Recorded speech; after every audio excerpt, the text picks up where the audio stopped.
Señor misericordioso y compasivo, al presentarnos ante ti, reconocemos la perfección y la confiabilidad de tu palabra. Tus instrucciones renuevan nuestras vidas, tu testimonio nos hace sabios, tus preceptos traen alegría a nuestros corazones y tus mandamientos iluminan nuestros ojos con tu verdad.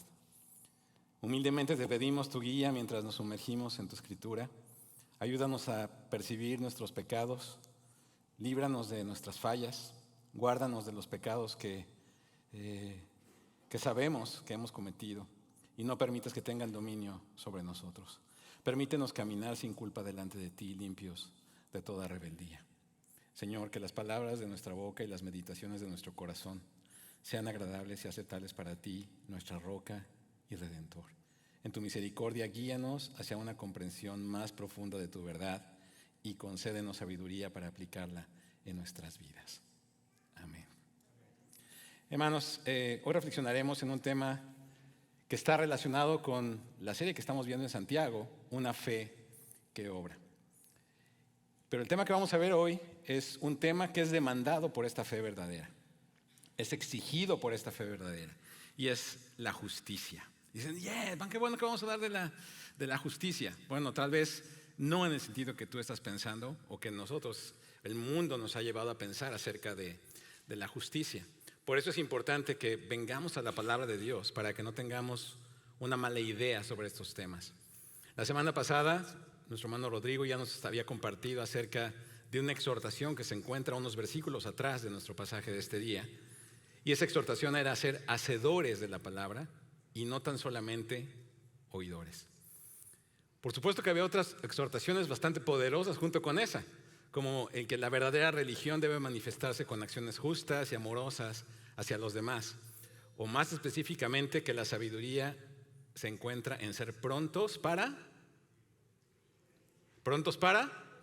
oír, eso, que está vinculada al obedecer las leyes, está vinculada y relacionada con el trato misericordioso hacia el prójimo. Entonces, aunque yo voy a estar predicando del capítulo número 2, versículos del 1 al 13, esta última exhortación del capítulo 1 está totalmente conectada con lo que estamos viendo. Ser prontos para oír está relacionada con obedecer las leyes levíticas relacionadas con el trato misericordioso hacia los demás. Por eso, en el versículo 27 comienza diciendo de estas obras misericordiosas hacia los demás. Así que recordemos que el tema del libro de Santiago es que la religión sea práctica y debe mostrarse por medio de obras que sean superiores a las que el mundo nos está exigiendo. Posiblemente, y cada uno de nosotros tenemos una idea sobre lo que es la religión, y decimos, Hugo, pero no venimos a este lugar a hablar de religión, venimos a hablar de una relación personal con Jesucristo, no es una religión, que queremos dejar lo religioso. Y te voy a decir algo, realmente no podemos dejarlo de un lado, porque es la palabra que utiliza la Escritura. La palabra de Dios está diciendo la religión pura y sin mancha es esta. ¿Cuál es? Bueno, entonces tenemos que entender qué significa religión en el contexto de Santiago. Y religión significa la expresión externa de tu devoción espiritual. La expresión externa del contenido de tu fe. Okay, tú dices que tú crees en Dios, ¿cómo lo vas a demostrar? Eso es religión. Religión no es esta serie de rituales que tienes que realizar para poder estar bien con Dios. No, religión tienes que ponerlo en este sentido que lo está expresando Santiago. Es la expresión externa de tu devoción espiritual. Es que yo amo a Dios. Demuéstralo. Muéstrame tu religión. Es que yo creo en Dios, porque también es el contenido de tu fe, ¿ok? Y nos estamos preparando en nuestras comunidades bíblicas, aprendiendo más acerca de Dios. Por eso el capítulo anterior de Santiago dice, sean hacedores y no tan solo oidores. Así que con esos antecedentes vayamos a nuestro texto. Les invito a ponerse en pie para que lo leamos juntos. Santiago capítulo 2, versículos del 1 al 13. Acompáñenme con su vista. Hermanos míos, no tengan su fe en nuestro glorioso Señor Jesucristo con una actitud de favoritismo. Porque si en su congregación entra un hombre con anillo de oro y vestido de ropa lujosa, y también entra un pobre con ropa sucia, y dan atención especial al que lleva la ropa lujosa, y dicen, siéntese aquí en un buen lugar, y al pobre dicen, tú estate ahí de pie, o siéntate ahí junto a mi estrado. ¿Acaso no han hecho distinciones entre ustedes mismos y han venido a ser jueces con malos pensamientos? Hermanos míos amados, escuchen. ¿No escogió Dios a los pobres de este mundo para ser ricos en fe y herederos del reino que Él prometió a los que lo aman? Pero ustedes han despreciado al pobre. ¿No son los ricos los que los oprimen y personalmente los arrastran a los tribunales? ¿No blasfeman ellos el buen nombre por el cual ustedes han sido llamados? Si en verdad ustedes cumplen la ley real conforme a la Escritura, amarás a tu prójimo como a ti mismo, bien hacen. Pero si muestran favoritismo, cometen pecado y son hallados culpables por la ley como transgresores. Porque cualquiera que guarda toda la ley, pero falla en un punto, se ha hecho culpable de todos. Pues el que dijo, no cometas adulterio, también dijo, no mates. Ahora bien, si tú no cometes adulterio, pero matas, te has convertido en transgresor de la ley. Así hablen ustedes y así procedan, como los que han de ser juzgados por la ley de la libertad. Porque el juicio será sin misericordia para el que no ha mostrado misericordia. La misericordia triunfa sobre el juicio. Amén. Que el Señor bendiga su palabra. Pueden tomar sus lugares. Así que vamos a sumergirnos en estos versículos para entender cómo podemos vivir una fe auténtica que refleje el corazón de nuestro Señor Jesucristo en relación con la justicia. Así que comencemos definiendo qué es justicia. Ahora, probablemente en el texto dice, pero no vimos la palabra justicia. No, pero vimos otra palabra que está relacionada con la justicia. Juicio. Y no es examen, ¿verdad? Pero ¿cuántas veces leíste juicio? Juicio. Emitir un juicio. Estar en un juicio. Bueno, tenemos que conectar esta palabra juicio con la palabra justicia. Y recuerde que ese es el tema de nuestro mensaje de esta mañana. La fe que obra demanda justicia. ¿Qué es justicia? Bueno, vamos a comenzar con algunas definiciones. En primer lugar, justicia es todo lo que se conforma a la voluntad revelada de Dios. Oye, pero no lo dice la Biblia. Ok, si no lo dice la Biblia, entonces no es justicia. La justicia es todo lo que se conforma a la voluntad revelada de Dios. ¿Dónde se encuentra la voluntad revelada de Dios? En su palabra, en la Biblia. Lo tienes en tu dispositivo, lo tienes en tus manos si traes tu Biblia física. ¿Ok? Todo lo que se conforma a la voluntad revelada de Dios, eso es justicia. ¿No es entonces lo que yo me merezco? No, es todo lo que se conforma a la voluntad revelada de Dios. Es que yo demando justicia. ¿Qué pasa cuando nosotros demandamos justicia? O se hace una manifestación porque gente está demandando justicia. ¿Realmente están demandando? ¿Queremos todo lo que se conforma a la voluntad revelada de Dios? No, probablemente no.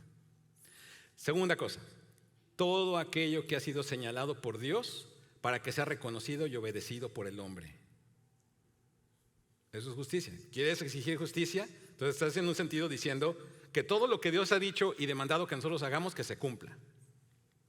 Ok, entonces tenemos que cambiar, tenemos que ponernos nuestros lentes espirituales para entender que es otra justicia de la que el mundo nos ha hablado.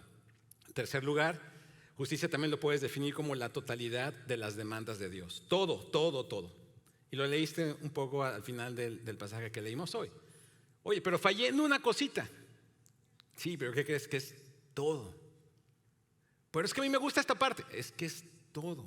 Es que me gustaría quitar de esto. Esta parte de la Biblia no me gusta. No, es que es todo. Es que yo nada más el Nuevo Testamento. Es que es todo. Es que yo nada más... No, es que es todo. No, yo tengo mis libros y mis pasajes favoritos de la Biblia, hermano. Pero no puede ser solamente lo que te gusta. Es todo. Cuarto, los deberes religiosos.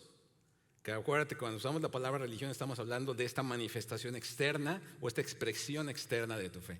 Entonces esos deberes religiosos como el deber del hombre hacia su prójimo, eso es justicia. Así que si no estás cumpliendo con ese deber, entonces es injusticia. Pero te das cuenta que es tú cumplir con el deber y no que otros cumplan con ese deber hacia ti. Porque normalmente vemos la justicia cuando no se aplica para nosotros. No, es que tú tienes este deber hacia tu prójimo.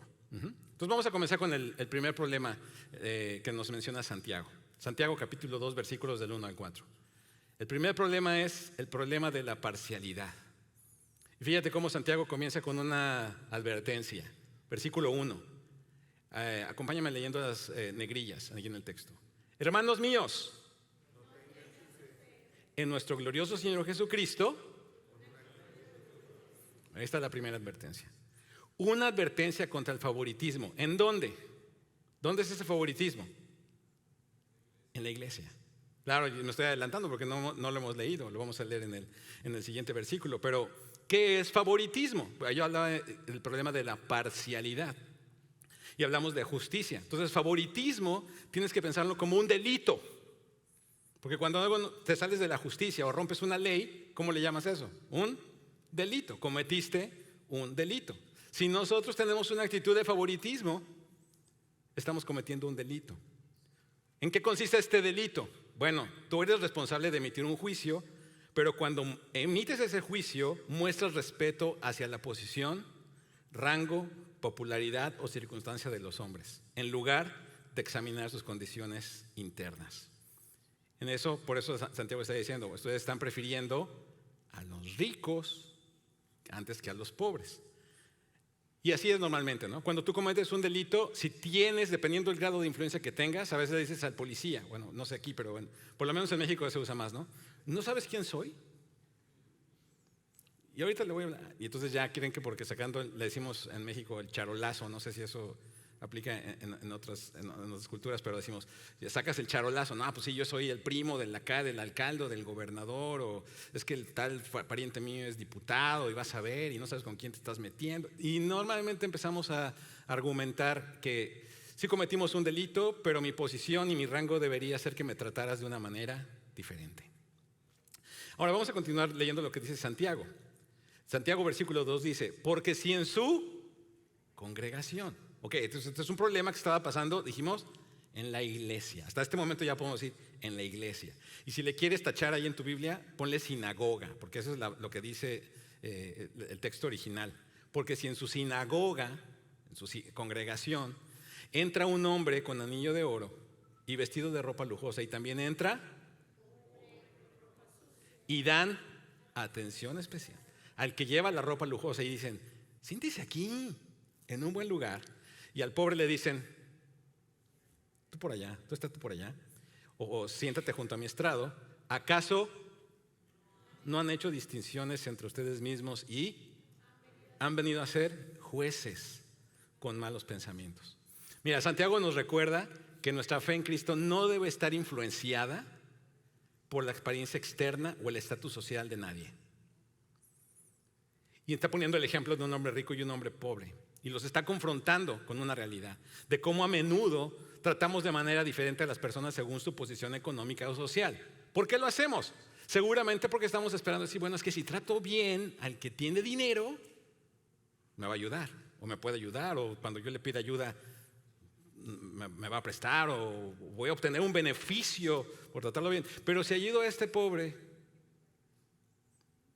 no, usted hay que ayudarlo, o sea, ¿no? ¿Cómo él me va a ayudar a mí? Lamentablemente sí, esa a veces es nuestra mentalidad, hermanos. Y tenemos que enfrentarla porque lo está diciendo la palabra de Dios. Es un riesgo que podemos correr dentro de la iglesia. Porque afuera afuera eso es lo normal. Y si no, mira estas siglas. ¿Las reconoces? A ver, la siguiente diapositiva.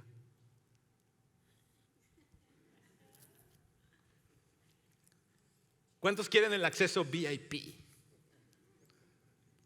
Eso afuera es muy común, ¿no? Lo entendemos claramente y perfectamente, ¿no? La membresía, ¿no?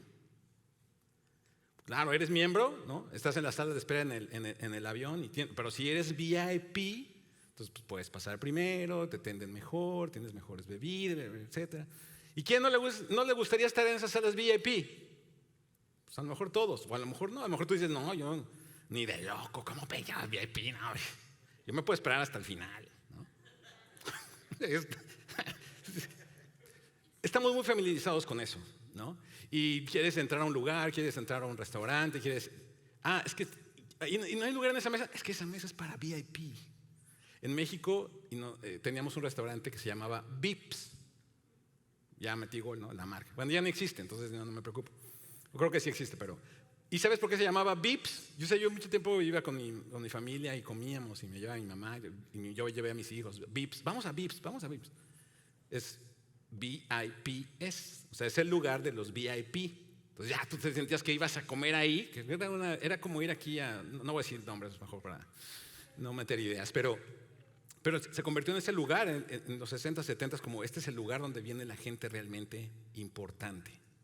Ahora, ¿tenemos lugares así aquí en la iglesia? ¿Tenemos la sección VIP? Dice, sí. Realmente es la de aquí adelante, por eso ya veo que casi todos escogen sentarse atrás, no sé por qué. Pero si realmente, te das cuenta, ya si quieres estar en la sección VIP, si yo dijera, esta es la sección VIP, pero nadie quiere estar en esta, solo aquí los VIP, ¿no? Hermano, en nuestra congregación no puede haber una sección VIP. En nuestros salones, en nuestras comunidades bíblicas, no puede y no debe haber salones VIP. Si utilizamos esta adaptación de VIP en vez de personas muy importantes, yo lo que te diría es personas muy impías. Y para eso sí hay lugar aquí, hermano. Y todas las secciones están ocupadas. Porque este lugar es para pecadores. Si tú no eres pecador, no tendrías por qué estar aquí. Pero los que sí somos pecadores, salvados por la sangre de Jesucristo y perdonados, sí estamos aquí. Y te voy a decir algo, probablemente sí afuera, para ser VIP, necesitas tener esto. Pero aquí para ser VIP, tienes que tener a Jesús en tu corazón. ¿Qué tan importante serás para Él que dio su vida por ti? ¿Y por qué entonces cuando alguien viene a la iglesia decimos, bueno, pero tú no eres tan importante? Aquí los importantes son los que tienen dinero. Tenemos que cambiar nuestra manera de pensar, hermanos. La idea que tiene el mundo del VIP es una persona socialmente relevante que tiene un trato especial, normalmente en lugares públicos. ¿Por qué? Pues porque es famoso, porque tiene dinero, porque tiene influencia, porque paga su membresía, etc.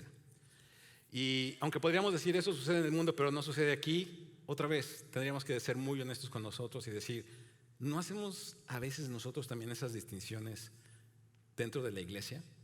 El problema es que si cuando somos muy honestos decimos, bueno, siendo muy honesto probablemente yo lo he hecho, si esa es una realidad, tienes que pensar lo que está diciendo Santiago. Te has convertido en un juez, pero el problema de este juez es que eres un juez con malos pensamientos. Tú no puedes justificar y decir, bueno, todo el mundo lo hace, todo el mundo les da esas consideraciones porque pues, así es la sociedad. Mira, estamos en otra sociedad. Nuestra cultura aquí dentro de la iglesia es distinta. La cultura de Dios es diferente a la cultura del mundo. Por eso Jesucristo también hizo esta exhortación a los escribas y a los fariseos en el Sermón del Monte. Y les digo, si su justicia, ¿te acuerdas lo que es justicia? No supera la de los escribas y fariseos, no puede entrar en el reino de los cielos. Pero ¿cómo le vamos a hacer? Es que aquí está diciendo. Mira lo que dice esta diapositiva. La fe que obra con justicia no manifiesta favoritismos, sino amor a todos. El problema de la parcialidad, el problema del favoritismo, dijimos, es un delito, sí, pero no solamente es una cuestión en el trato superficial. El problema con el favoritismo es que tiene implicaciones más profundas en nuestra relación con Dios. Estamos distorsionando la imagen de Dios. Nuestro segundo punto de hoy, el dilema de una opción equivocada. Si tú te vas por los ricos, dices, no, yo soy team rico, Ricky Ricón, Ricky Rich. No, yo soy team pobretón. No me acuerdo si hay Chavo del 8, ¿no? Pues, yo soy team Chavo del 8. No todos entienden esta referencia, pero ahí están los dos extremos, ¿no? Entonces, fíjate cómo Santiago nos ajusta otra vez la graduación a nuestros lentes. Porque a veces sí, nos ponemos los lentes de Dios, pero llega un momento en que decimos, ya como que veo otra vez borroso, ¿no? Normalmente los que usamos lentes, cuando empezamos a ver otra vez no nítido, tenemos que ir al oculista otra vez a que nos ajusten la graduación. Mira cómo Santiago nos quiere ajustar la graduación espiritual de nuestros lentes espirituales, de nuestra cosmovisión bíblica. Hermanos míos amados, escuchen. A los pobres de este mundo para que Él prometió a los que lo aman. Pero no son los ricos los que los oprimen y personalmente los arrastran a los tribunales. ¿No blasfeman ellos el buen nombre por el cual ustedes han sido llamados? ¿Te das cuenta cómo nos está ajustando otra vez las tuercas? Hermanos míos amados, escuchen. ¿Te acuerdas de la exhortación del capítulo anterior? Sean prontos para, y otra vez aquí, escucha. ¿No escogió Dios a los pobres? Pues sí, pero ¿qué? No, pues nada más estaba pensando, eso es lo que nuestro problema a veces, hermanos, que pensamos. El favoritismo es incorrecto porque contradice la actitud de Dios. ¿Qué es lo que Dios hizo a favor de los pobres, según lo que dice este versículo? Él escogió a los pobres para que sean ricos y herederos del reino. Entonces, cuando tú y yo mostramos favoritismo, estamos contradiciendo la propia actitud de Dios. Él hizo una elección misericordiosa para dar la salvación. ¿A quién? A los pobres. Dices, no, entonces yo ya no entro ahí porque pues, yo tengo algo de dinero, ¿no? Mira, Santiago nos está desafiando a considerar nuestras prioridades. Eso es lo que está haciendo Santiago. Nos recuerda que Dios escogió a los pobres de este mundo para ser ricos y en fe y herederos del reino. Escoger, sí, significa elegir. Es como cuando tú y yo jugábamos en la calle de chiquillos, ¿no? Y entonces vamos a hacer equipos, ¿no? Y entonces vamos a nombrar capitanes. Y ya nombras a capitán de un equipo y el otro, ¿no? Ok, sale, yo escojo primero. Y si a ti te tocaba escoger primero, ¿a quién escogías para jugar contigo? Pero ¿por qué esos favoritismos? Al mejor, ¿no? Entonces cuando no te escogen, ¿tú cómo te sientes? Claro, cuando tú eres el que escoge, tú quieres escoger el mejor. Cuando tú eres el que van a escoger, pero si no te escogen a ti, ¿cómo te sientes? Cuando eres el último que nadie ha escogido, bueno, pues ya nada más quedó este pobrecito, pues te toca acá, ¿no? Es horrible ser el último cuando te escogen. Pero hablando espiritualmente, vamos, lo que está diciendo aquí, no está diciendo que Dios rechace a los ricos. Lo que está diciendo aquí es que Él escogió a los pobres. No necesariamente que está rechazando al que no ha sido elegido, ¿ok? Sino que esta elección está basada en la bondad, en el favor y en el amor de Dios. Dios elige de una manera distinta a la de nosotros. Cuando yo ponía el ejemplo ahorita del equipo, es porque tú estás interesado en tu equipo, en ganar, ¿no? Por eso coges a los mejores. Pero Dios no es así, hermanos, y tenemos que tener esto en cuenta. Dios escogió porque Él es misericordioso. Dios escogió a los pobres porque Él es amor. La palabra pobres tiene significado, sí, material, pero también tiene un significado espiritual. En el contexto bíblico podemos ver esto en todos lados. Y a menudo se refiere a los pobres, sí, en un sentido material, pero también se emplea para describir a los que son humildes y mansos y reconocen su dependencia en Dios. Jesucristo enfatizó esta cualidad en sus enseñanzas. ¿Cómo dicen las bienaventuranzas en el Mateo capítulo 5, versículo 3? La primera bienaventuranza de todas. A ver, ¿quién se me lo puede decir de memoria?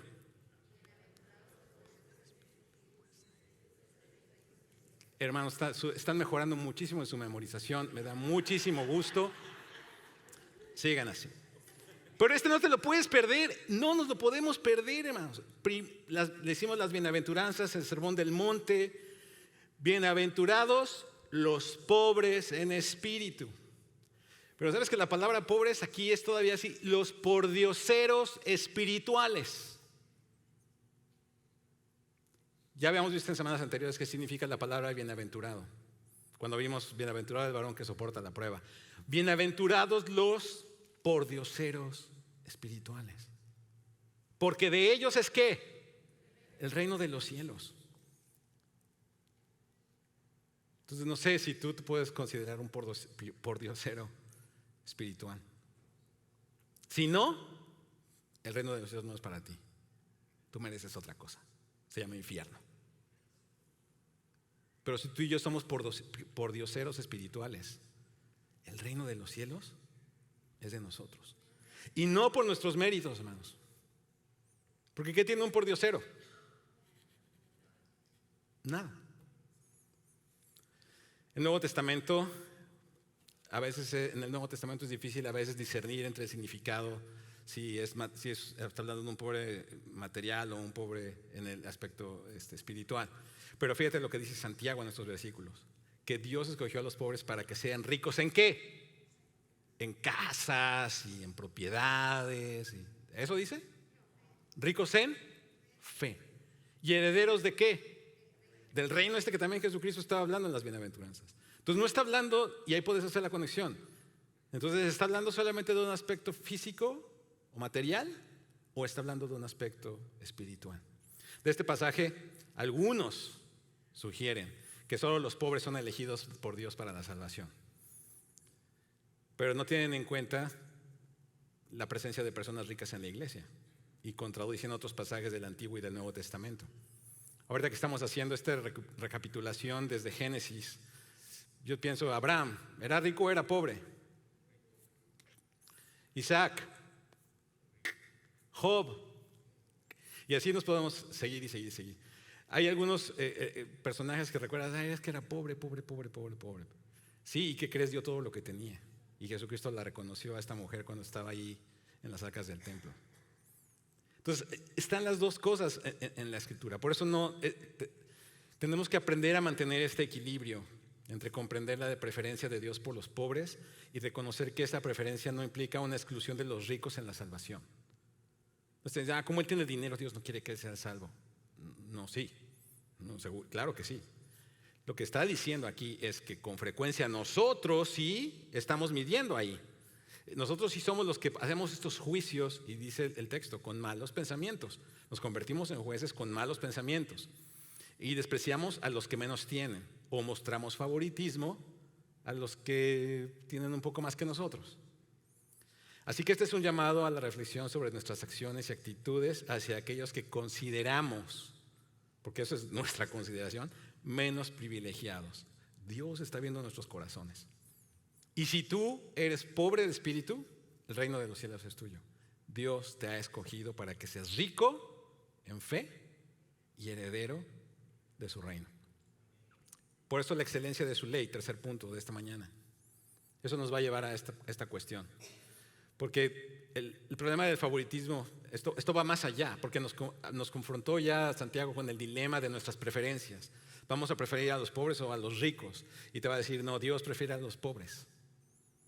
Pero Dios está diciendo, tú te estás enfocando en lo externo, Dios está enfocando en lo interno. Versículos del 8 al 13. Si en verdad ustedes cumplen, gracias, conforme a la Escritura, bien hacen. Pero si muestran favoritismo, por la ley como transgresores. Delito, acuérdate, dijimos, favoritismo es un delito. Pero cualquiera que guarda toda la ley se ha hecho culpable de todos. Pues el que dijo no cometas adulterio también dijo no mates. Ahora bien, si tú no cometes adulterio pero matas, ¿te has convertido en qué?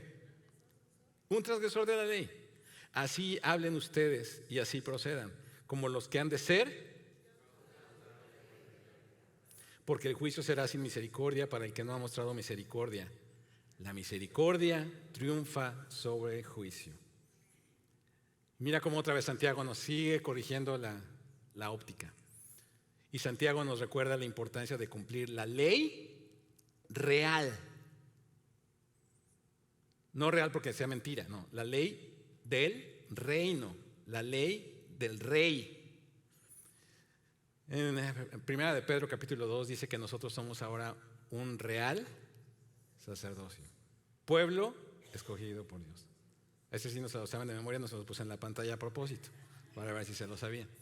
Pero dice al final, para anunciar las virtudes de aquel que los llamó de las tinieblas a su luz admirable. Entonces somos un real sacerdocio, somos un pueblo santo, una nación santa, un pueblo escogido por Dios. Sí, entonces tenemos que cumplir con la ley del reino. El reino tiene reglas, tiene una ley. ¿Y cuál es esa ley? ¿Cómo la podemos cumplir? Bueno, Jesucristo la resumió en dos, pero Santiago nos recuerda una de esas dos. ¿En cuál se está enfocando Santiago aquí? ¿Amarás a quién? A tu prójimo como a ti mismo. Hermano, cuando hagas eso, estarás cumpliendo con el número 1, que es amar a Dios por sobre todas las cosas. Pero Santiago nos demuestra cómo el favoritismo es una transgresión de la ley, es romper la ley. Pero nada más fui buena onda con este hermano que tiene más dinero. Transgresor. Es un delito. ¿Y qué vas a querer pagar? ¿Cuánto pago? No sabes quién soy. Vamos a decir igual como lo del charolazo que dijimos al principio, ¿no? Es un delito. Eres un transgresor de la ley. Por eso Santiago nos confronta con la realidad de que cualquiera que falle en un punto de la ley, en uno, pero es que me cuido así muchísimo, ay, fue una cositita, culpable. No, pero fue sin querer queriendo, culpable. La ley real se resume con este mandamiento: el amor al prójimo como a uno mismo. Cumplir esta ley es hacer lo correcto, es justicia. Pero mostrar favoritismo es pecado y nos hace transgresores de la ley. Así Santiago está destacando esta importancia de vivir de acuerdo con los principios de justicia y amor hacia los demás. Y quiero que busques en tu Biblia un texto que no incluí en la presentación, en las diapositivas, que se encuentra en el libro de Miqueas. Y aunque me veas con esa cara, sí, está en la Biblia, está en el Antiguo Testamento, te lo prometo que sí está ahí. Miqueas, capítulo 6, versículo 8. Este es de estos versículos que tienes que tener en tu refri, en tu espejito en la mañana cuando te salgas de bañar y te pongas guapo. La vimos la semana pasada, ¿no? Lo que pasa cuando se te olvida lo del espejo, etc. Este versículo lo tienes que tener en todos lados. Bueno, principalmente en tu corazón, en tu mente. Miqueas 6:8. Porque mira lo que dice este versículo. Él te ha declarado, oh hombre, lo que es bueno. Y también lo dijo Santiago, ¿no? Lo acabamos de leer. ¿Y qué es lo que es bueno? Yo quiero lo que es bueno. ¿Y qué es lo que demanda el Señor de ti? Solo una cosita. ¿Practicar qué? ¿Amar qué? La misericordia. Y andar humildemente con tu Dios. Compáralo con lo que estamos viendo en Santiago. Practica la justicia, ama la misericordia y anda humildemente con tu Dios. Una comunidad sabia, como lo somos nosotros, cuando estemos en la sinagoga, pues ya puedes decir, fui a la sinagoga, no porque seas judío, pero porque estás aquí, en esta reunión. Comprende la importancia de escuchar y obedecer la enseñanza de la ley de Dios, que refleja la voluntad de Dios para bendecir o juzgar a todas las personas en el futuro triunfo de su reino. Misericordia, como lo vimos en nuestras comunidades bíblicas, es la manifestación externa de la compasión. Da por sentado la necesidad en aquel que la recibe y los recursos adecuados para afrontar la necesidad de parte de aquel que la exhibe. Por eso la Biblia dice que Dios es rico en misericordia.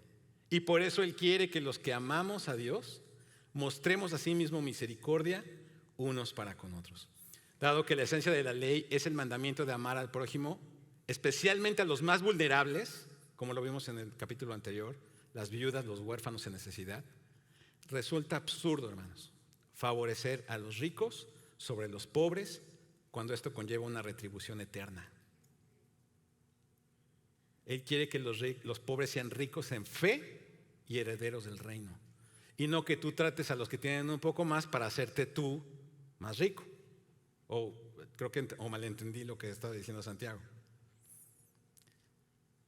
La enseñanza de Santiago nos desafía a examinar nuestras acciones, hermanos, y nuestras actitudes hacia los demás. Nos llama a vivir una fe auténtica que se manifiesta en justicia y amor. ¿Hacia quién? Hacia todos, sin hacer distinciones basadas en la apariencia externa o el estatus social. Así que hoy, hermanos, les animo a reflexionar cómo pueden aplicar estos principios para su vida. ¿Alguna vez has mostrado favoritismo? No me contestes, no es examen, no, reflexiónalo. ¿Alguna vez has mostrado favoritismo hacia ciertas personas en tu entorno, ya sea en el trabajo, la iglesia o en tu círculo social, por su apariencia o poder adquisitivo? No me lo digas. ¿Estás mostrando amor y misericordia hacia aquellos que lo necesitan? ¿Alguna de tus acciones o actitudes han sido contrarias al mandamiento de amarás a tu prójimo como a ti mismo? ¿Habías considerado la advertencia de Santiago de que incluso una falla en un punto de la ley te convierte en transgresor de toda la ley? Busquemos vivir en armonía con la ley de Dios, confiando en su gracia, buscando su dirección en todo momento, hermanos. Que podamos ser fieles seguidores de Cristo, demostrando misericordia y amor hacia nuestro prójimo, sabiendo que la misericordia triunfa sobre el juicio. Oremos para que Dios nos guíe en este camino de la verdadera expresión externa de nuestra devoción que demanda justicia. Oremos.